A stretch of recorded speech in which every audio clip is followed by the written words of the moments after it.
Have you ever felt like you're on the outside looking in? Like the world is moving on and you've been left behind in the cold?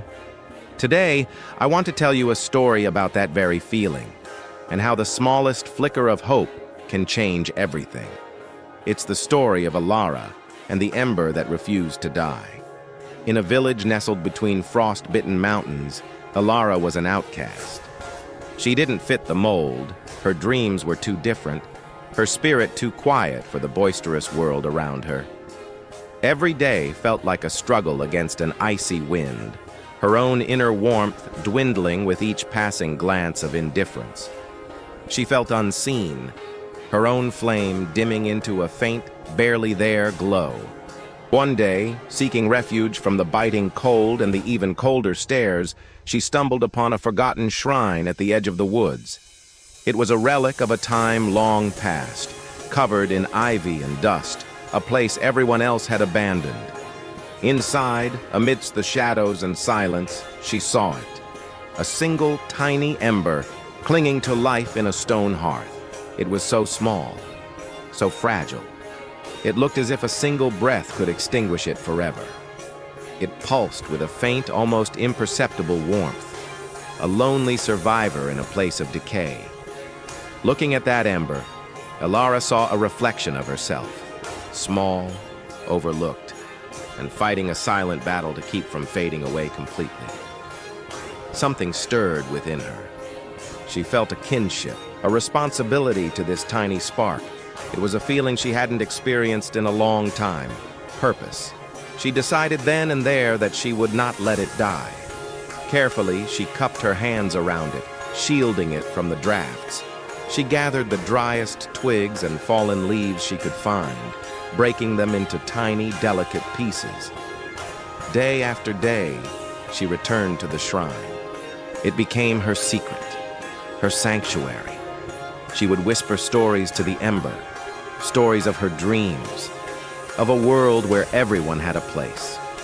She breathed life into it, not just with her breath, but with her focus, her care, and her unwavering dedication. The villagers noticed her absence, but dismissed it.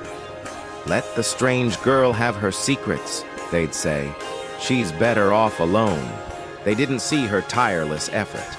They didn't see how she protected the flame from rain and wind, how she patiently fed it, piece by piece.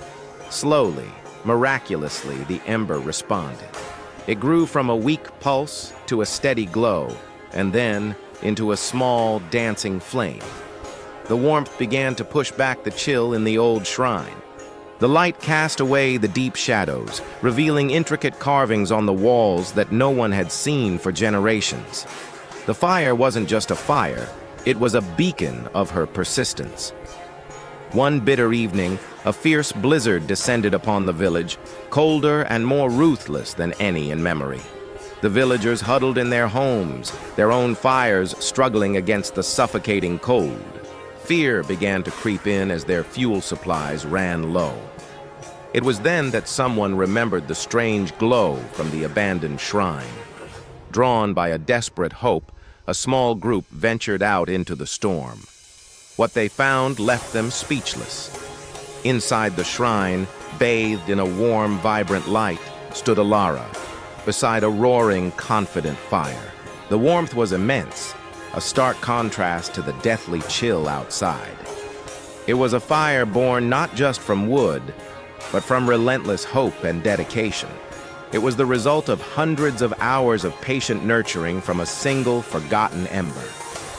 That night, the forgotten shrine became the heart of the village. Everyone gathered around Alara's fire, sharing its life-giving warmth. As they looked at her, they no longer saw an outcast.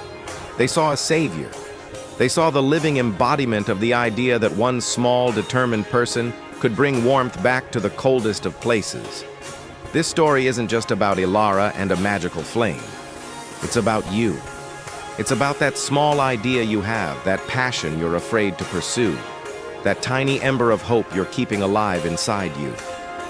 The world might not see it now. People might overlook it or even dismiss it, but don't you dare let it die. Nurture it. Feed it with your effort, your belief, and your persistence. Protect it from the cold winds of doubt, because you never know when your small, insignificant flame will be the very thing that saves not only yourself, but everyone around you. Never ever underestimate the power of a small beginning. Thank you so much for watching. If this story resonated with you, please hit that like button and subscribe for more content just like this. We'd love to have you in our community. Until next time, keep your own embers glowing.